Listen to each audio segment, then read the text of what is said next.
आज जब मैं PYQ लगा रही थी तो यहाँ देखिए 38 नंबर का क्वेश्चन कितनी अच्छी तरीके से इन्होंने फ्रेम किया है।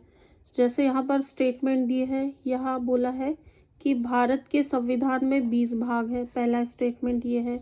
सेकंड स्टेटमेंट ये है कि भारत के संविधान में कुल 390 अनुच्छेद हैं।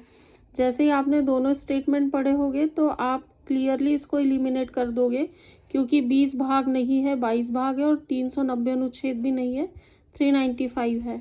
तीसरा स्टेटमेंट है, भारत के संविधान में 9वीं, 10वीं, 12वीं अनुसूचियों को संविधान अधिनियम द्वारा जोड़ा गया, संशोधन द्वारा जोड़ा गया।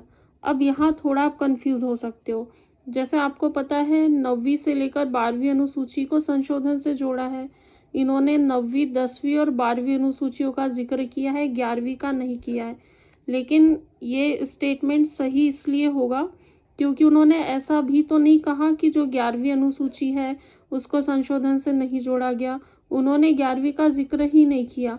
उन्होंने 3 अनुसूची बताई है, 9वीं, 10वीं और 12वीं, और ऐसा कहा है कि उससे संशोधन से जोड़ा गया। मतलब ये स्टेटमेंट सही है। जो जितना डाटा उन्होंने हमको दिया है वो स्टेटमेंट सही है, तो इसको करेक्ट करेंगे।